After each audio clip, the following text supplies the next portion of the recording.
आप देख रहे हैं उत्तराखंड लाइव न्यूज, खबरों की सच्चाई तक।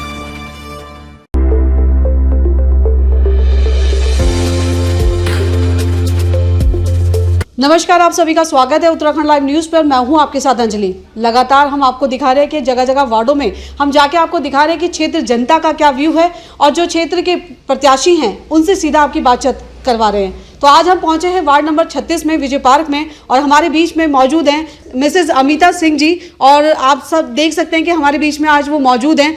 और आपको बता दें सबसे पहले कि ये 4 बार की पार्षद बीजेपी की तौर से रह चुकी हैं और इनके कार्य को देखते हुए बीजेपी ने इनको 5वीं बार अपना उम्मीदवार चुना है।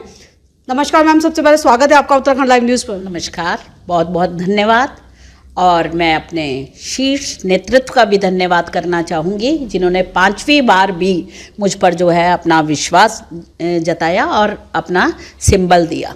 बिल्कुल मैम। अब मैम अगर हम बात करें तो जिस प्रकार से लगातार आप क्षेत्र में जा रही हैं और आप लोगों का भी 1 साल का कार्यकाल ऐसा रहा है कि वहाँ पर काम कुछ हुए भी नहीं है, तो क्षेत्र से आपको फीडबैक किस प्रकार से आपको मिल रहा है? सच्चाई ये है कि मुझे पता ही नहीं चला कि पिछले 1 साल से ज़्यादा हो गया कि हम लोग पार्षद नहीं थे, क्योंकि मेरा काम बिल्कुल निरंतर उसी गति से चलता रहा जैसे मैं पार्षद थी। चाहे वो सफाई हो, चाहे वो लाइट की व्यवस्था हो, चाहे वो सड़कों का बनना हो या नालियों का बनना हो, हर तरह के काम विकास कार्य जो है मेरे निरंतर जो है चलते रहे। और हो सकता है कई 19-20 कई काम ऐसे हो जाते हैं जो 1 साल अगर आदमी सीट पे नहीं रहता, पद पे नहीं रहता, तो कुछ काम छूट गए हों और कुछ लोग उससे नाराज भी हों मुझसे। लेकिन फिर भी मैंने पूरी अपनी कोशिश करी कि जनता को पता ही नहीं चला कि हमारा 1 साल का कार्यकाल जो है नहीं था उस बीच में। बिल्कुल मैम मैं विकास की अगर बात करूं, क्योंकि आदर्श वार्ड हर कोई पार्षद अपने क्षेत्र को बनाना चाहते हैं, तो आपने अपने क्षेत्र में आदर्श वार्ड बनाने के लिए अपने क्षेत्र में क्या क्या प्रयास किया है, क्या क्या बदलाव लाए हैं आप? देखिए, मेरा वार्ड जब मैं 2003 को इलेक्शन लड़ी थी तो कामली गांव में था ये एरिया पूरा। तो पहले तो मुझे गांव से शहर को तब्दील करना था पूरा। यहाँ पे बिजली के पोल नहीं थे, लाइटें नहीं थी, सड़कें जर्जर हालत में थी, ड्रेनेज का कोई सिस्टम नहीं था। बल्कि हम ये GMS रोड पे देखेंगे तो दोनों तरफ जितनी कॉलोनियाँ थी दोनों में पानी भरता था, घुटने घुटने पानी होता था लोगों के घरों में। तो मेरे पास बहुत बड़ी चुनौती थी उस समय, पहली बार, क्योंकि पहली बार जब मैं चुनाव लड़ी तो मुझे अनुभव भी नहीं था कि काम कैसे हो पाएंगे। लेकिन मुझे लगता है कि क्योंकि मेरी शिक्षा दीक्षा जो है सारी NCC के उसमें हुई है, मैं NCC की बेस्ट कैडेट भी रही हूँ, तो वो जज्बा था मेरे अंदर काम करने का। मैंने पहले दिन से काम शुरू कर दिया था। तो पहली बार में ही मैंने, हमारे विवेक विहार एक सोसाइटी है, वहाँ पर कोई पोल नहीं था, सड़कें नहीं थे। वहाँ कई लोग ऐसे थे जो भारतीय जनता पार्टी से उस समय नाराज़ थे बहुत ज़्यादा कि काम नहीं होते यहाँ। और फिर मैंने धीरे धीरे उनको करा और आज वो कॉलोनी पूरी की पूरी मेरे साथ इसीलिए है क्योंकि मैंने बहुत विकास करा। वहाँ पानी की नई लाइनें डाली और आज वहाँ छत तक जो है बिना मोटर के पानी आता है, और सड़कें बनाई, बिजली के पोल लगवाए, और हर पोल पे आप देखेंगे हमारे क्षेत्र में 2-2 लाइटें भी लगी हैं। तो ये सब काम हमने जो है बहुत धीरे धीरे करके आज की डेट में आपको मैं बताऊं तो हमारा वार्ड खाली अपने क्षेत्र में ही नहीं जाना जाता, बाहर के लोग भी हमारे को एग्जाम्पल देते हैं। जिस समय यहाँ लोग घूमने के लिए आते हैं, मॉर्निंग वॉक, इवनिंग वॉक, उसके लिए आते हैं, तो वो यही कहते हैं कि इतनी सफाई कैसे हो सकती है, कैसे पॉसिबिलिटी है इतना किसी क्षेत्र को साफ रखना। आप जा कर के देखेंगे, देखिए विपक्ष को तो मुद्दा चाहिए कुछ ना कुछ बोलने का कि जो है सफाई नहीं होती, लाइट नहीं होती। मैं दूसरे पे भरोसा नहीं करती, मैं खुद रात को चक्कर लगाती हूँ पूरे वार्ड के अंदर। मेरा मतलब पूरा आधा टाइम तो वार्ड में ही निकलता है। मैंने 20 साल से अपना वो तरीका नहीं छोड़ा। जिस तरह से मैं पहले दिन से काम करती थी, मैं अपने पर्यावरण मित्रों के साथ 2 घंटे रहती हूँ क्षेत्र में। और देखो, सफाई पर्यावरण मित्र तो हर जगह एक जैसे हैं, लेकिन हमारे क्षेत्र में सफाई होने का सबसे बड़ा जो है कारण यही है क्योंकि मैं सिर पे खड़े होकर उनसे काम कराती हूँ। और इसीलिए हमारा क्षेत्र जो है सफाई में और लाइटों में हर चीज़ में नंबर 1 है। मैं अगर योजनाओं की बात करूं, क्योंकि आपका जो आप जिस प्रकार से आप 4 बार के आप पार्षद रह चुकी हैं, पर जब चौथी बार आप पार्षद बनी हैं, उस दौरान आपका टाइम में कोरोना काल भी आप लोगों ने वो समय भी झेला है, तो किस प्रकार से उस समय पे आपने क्षेत्र जनता को सपोर्ट किया है? देखिए, वो समय बहुत ज़्यादा जो है क्रिटिकल था, बहुत ज़्यादा, मतलब जान उस समय हर एक को अपनी प्यारी थी। लेकिन आप यकीन मानिए, मैंने एक दिन सिंगल डे घर नहीं बैठी कोरोना काल के टाइम में। मतलब आप और भी अपने, शायद आप भी उस समय न्यूज़ चैनल चलाती होंगी तो आपको पता होगा, क्योंकि कई सारे चैनल वाले मेरे घर में आते थे मेरी किचन देखने के लिए जब मैं खाना बनाती थी। कम से कम पूरे 2 महीने तक मैंने 150 और 200 लोगों को भोजन बना के सर्विस दी है पूरी उस समय। और ये हाल था कि मैं कोरोना काल वाले जहाँ अपने लोग पेरेंट्स से, अपने बच्चे माँ बाप से और रिश्तेदार बहुत दूर भाग रहे थे, मैं हर घर में स्वयं जाती थी उनको खाना पहुँचाने के लिए। और मैंने उस समय कोई क्षेत्र नहीं देखा था, मैंने वार्ड नहीं देखा था उस समय, मैंने कहीं से भी, क्योंकि मैंने फेसबुक में डाल रखा था, अगर किसी को किसी चीज़ की दवाई, मेडिसिन या ऑक्सीजन सिलेंडर या खाना या राशन या कोई और चीज़ की ज़रूरत है तो आप मेरे से संपर्क करें।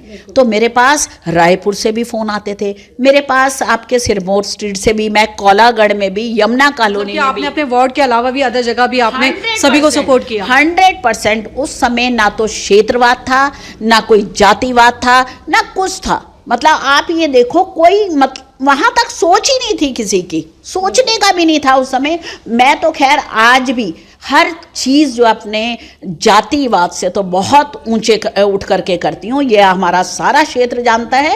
ये कुछ लोग जो संकीर्ण मानसिकता वाले हैं वो चुनाव के टाइम पे माहौल ही गलत बना देते हैं। अच्छा मैम, जिस प्रकार से आपने बताया कि आपने क्षेत्र में लगातार विकास कार्य किए हैं, तो अगर अब की बार जनता आपको चुन के लाती है तो क्या कुछ आपने जनता के लिए सोचा है कि अब कुछ ये काम करना है या क्षेत्र में ये विकास करना है? क्या थोड़ा सा शेयर? ऐसे है कि मेरे लिए अब मेरे ख्याल से ये चीज़ें, सड़कें बनाना, नाली बनाना, ये बहुत छोटा काम है और ये मैं बहुत आसानी से कर सकती हूँ और जो मैं करती भी हूँ लगातार।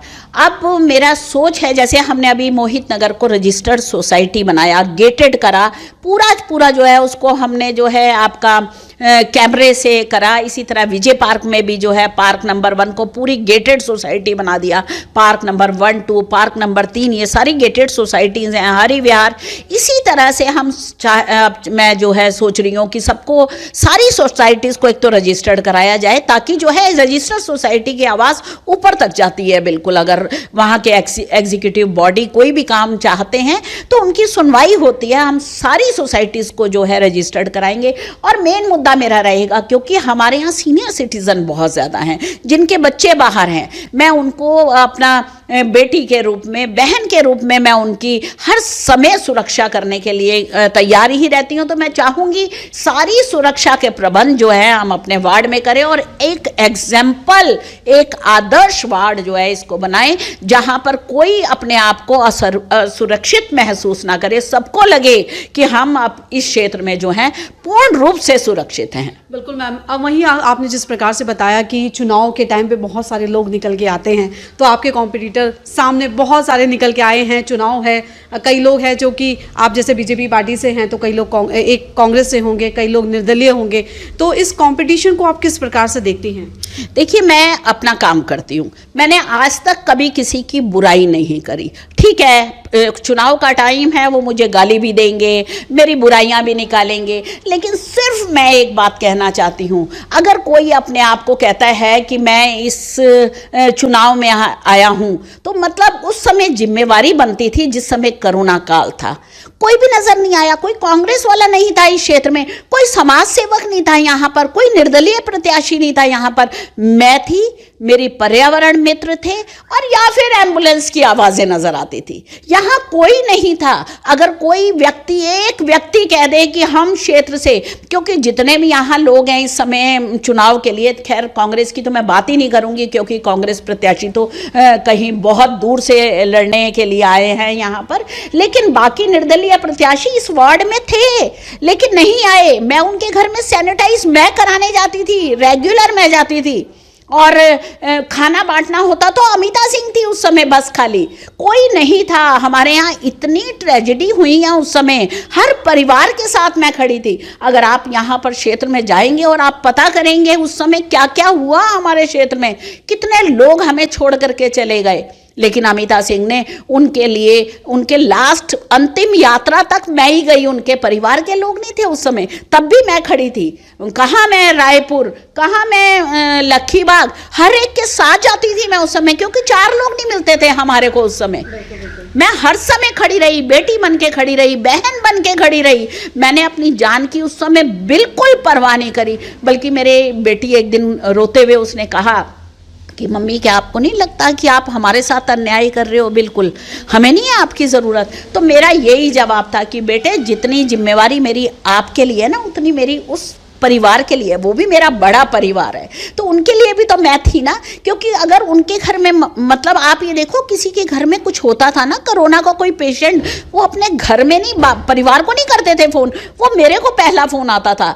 एक तो ऐसा था, हमारे भाई साहब थे, रात को उनका फ़ोन आया मेरे को हॉस्पिटल से। देखो आप, उनके परिवार को वो फ़ोन करके नहीं बता रहे, मुझे बता रहे थे कि आपके पेशेंट चले गए।